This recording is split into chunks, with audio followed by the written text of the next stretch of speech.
Selamat datang di Novella Channel. Terima kasih sudah mampir di Novella Channel. Bantu untuk klik tombol subscribe dan like untuk berkembangnya channel ini. Dan jangan lupa untuk nyalakan loncengnya agar selalu mendapatkan notifikasi terbaru dari Novella Channel. Silakan menikmati cerita novel favorit Anda. Mari kita lanjutkan kembali kisah novel Aiden Enzo Kehidupan Super, episode 171, bersama Novella Channel. Selamat mendengarkan. Masih bersama Novella Channel, mari kita lanjutkan. Semua pencarian panas, kontennya sangat tidak sedap dipandang. Sebagian besar isinya tentang pria yang pernah dihubungi Vivian Low sebelumnya, termasuk Tiago Ruve, Gabriel Ruiz, Francisco Ferris, dan lainnya. Judulnya juga kontroversial, kehidupan pribadi sutradara wanita bikin kacau balau, apakah putrinya ceril milik suaminya Aiden Enzo. Selain itu, ada banyak bidikan diam-diam mengintai di dalam, dan bahkan ceril telah diekspos oleh seluruh jaringan. Dalam sekejap, sejumlah besar troll, dengan marah menegur Vivian Low, dengan marah menegur Bikan. Bahkan ceril kecil yang lucu telah menjadi target perang salib oleh seluruh jaringan saat ini. Dia berusia kurang dari 4 tahun, dan dia menderita kekerasan dunia maya yang luar biasa. Bajingan, bajingan, jalan kecil, semua jenis kata-kata kotor, semuanya masuk ke internet sekaligus. Beberapa orang bahkan membuat emoticon yang tidak enak dilihat. Aiden Enzo marah. Pihak lain terlalu tak tahu malu dan tercela. Benar-benar dapatkan perhatian blog pencarian panas semacam ini dan beraninya kau menyerang putriku. Aiden Enzo kesal, benar-benar marah. Direktur Vivian, ini tidak baik, sesuatu terjadi. Pemberitahuan baru dari cabang asosiasi medis, perusahaan baru yang kita dirikan juga telah didiskualifikasi. Melanie Song akan berlari dengan sepatu hak tinggi, terlihat sangat bingung. Vivian Low mengambil notifikasi dari tangan Melanie Song dan dengan cepat memindainya. Seluruh orang kesal, penuh kebencian, ini membunuh segalanya. Saya akan pergi ke cabang asosiasi medis untuk bertemu langsung dengan Tuan Halen, dan Departemen Hubungan Masyarakat akan menangani ini dengan cepat. Setelah selesai berbicara, Vivian Low berbalik dengan ekspresi dingin di wajahnya. Pada saat ini, Aiden Enzo berdiri, menatap pencarian tren di layar. Dia berkata dengan suara rendah menahan amarahnya, aku akan menangani masalah ini. Aiden Enzo sangat marah, tidak peduli siapa di belakangnya, jika mereka berani menggunakan cara kejam terhadap Vivian Low dan putrinya, mereka harus membayar harga yang paling menyakitkan. Harus, kamu, Vivian Low memandang Aiden Enzo dengan curiga, tiba-tiba mengerti, dan berkata, apakah kamu akan menemui teman itu untuk hubungan masyarakat? Aiden Enzo mengangkat alisnya, dengan kemarahan menari di matanya, dan berkata, ya. Petik 2, Vivian Low memikirkannya. Setelah beberapa saat, dia berkata, baik, kalau begitu saya akan pergi ke cabang asosiasi medis untuk bertemu Tuan Halen, dan saya akan menyerahkan urusan online kepada teman Anda. Aiden Enzo sangat ingin beritahu Vivian Low bahwa teman itu adalah dirinya. Tetapi dia tahu bahwa sekarang bukan waktunya. Tujuan utamanya sekarang adalah untuk menangani opini publik online. Mata Aiden Enzo memantulkan cahaya dingin, dia melirik pencarian tren dan opini publik yang menarik perhatian, dan langsung berbalik, dengan rasa dingin di sekujur tubuhnya. Bergegas ke kantor Tergio Ziso. Tergio Ziso sibuk menangani urusan kamar dagang bawah tanah hari ini. Namun, di pagi hari, Angelina Chiesa masuk dan menunjukkan opini publik di internet. Dalam sekejap, Tergio Ziso meledak. Kemarahan meningkat di seluruh tubuhku. Dia tahu ini sudah berakhir. Ceril jelas merupakan skala terbalik Tuan Enzo. Orang-orang di belakang ini, dia berani menyerang anak seperti dia pasti akan mati. Kakak Tergio, apa yang harus aku lakukan? Angelina Chiesa juga panik, karena dia tidak tahu harus berbuat apa lagi. Wajah Tergio Ziso dingin, dan dia berkata, gunakan segala cara untuk mencari tahu siapa di belakangnya. Juga, kirim seseorang ke konferensi pers cabang asosiasi medis hari ini dan tonton. Selesai, seluruh Sanjiang akan segera dibersihkan. Orang-orang ini benar-benar memprovokasi Tuan Enzo dengan sembrono. Sialan, di sini, Aiden Enzo sedang dalam perjalanan dan sudah menelepon Fergie Quinn. Di ujung lain telepon, Fergie Quinn jelas tahu tentang hal-hal di internet, dan berkata dengan suara sedikit gemetar saat ini, Tuan, saya sudah mengetahuinya, tetapi situasi di baliknya agak rumit, dan orang di belakang layar tidak sederhana. Aiden Enzo mendengarkan ini, dia mengangkat alisnya dan berkata, "Apa maksudmu?"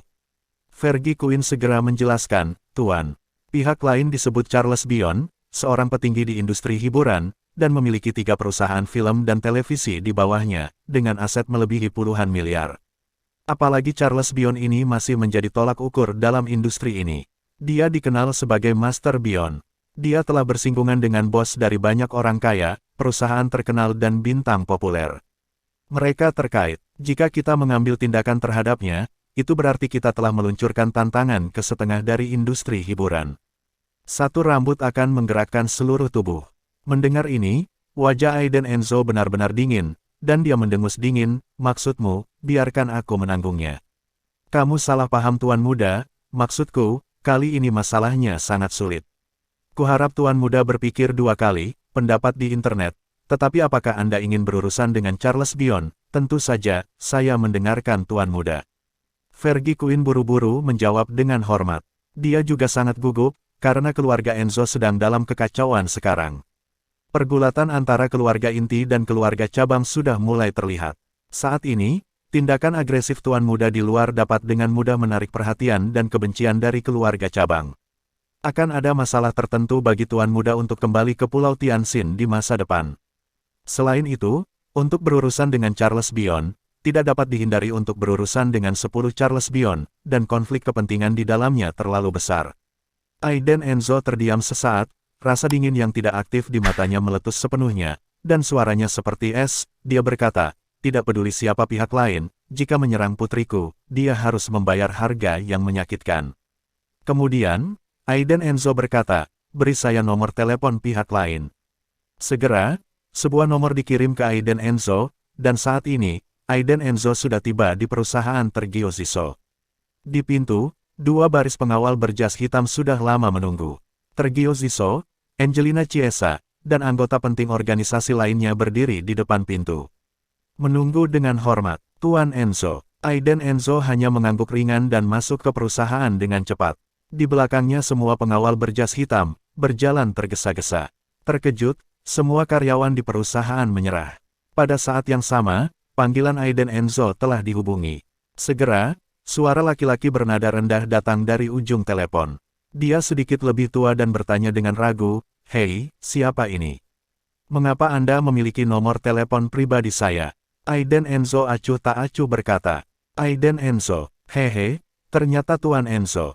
Saya tidak menyangka Anda akan menemukan telepon pribadi saya begitu cepat. Sepertinya Tuan Enzo tidak sembarangan." Di ujung lain telepon, Charles Bion, yang sedang duduk di sofa sebuah villa terpisah, sedang menikmati melihat bilwocun yang diseduh oleh pelayan. Senyum tipis muncul dari sudut mulutnya. Di sampingnya, Ruizi Savo masih berdiri dengan hormat. "Kamu menyampaikan berita di internet?" Aiden Enzo hanya bertanya dengan dingin. Charles Bion tidak membantah sama sekali, dan menjawab dengan acuh tak acuh, "Ya, saya meledak." "Mengapa? Bukankah ini yang dilakukan Tuan Enzo tadi malam?" "Itu hanya memperlakukannya dengan caranya sendiri. Tuan Enzo harus memahami ini dengan sangat baik." "Baik. Sangat bagus. Maka saya akan secara resmi memberitahu Anda, keluarga Bion, bahwa persiapan sudah selesai." Nada bicara Aiden Enzo rendah, dan matanya penuh amarah. "Hah, keluarga Bionku sudah tamat." Charles Bion juga mengerutkan kening. Aiden Enzo ini, sebenarnya berkata begitu keras sehingga dia ingin menyelesaikannya sendiri. Berapa tahun tidak ada yang berani mengatakan pada dirinya, sekelompok kecil bikan tidak akan bertahan jika mereka melakukan sedikit trik sendiri.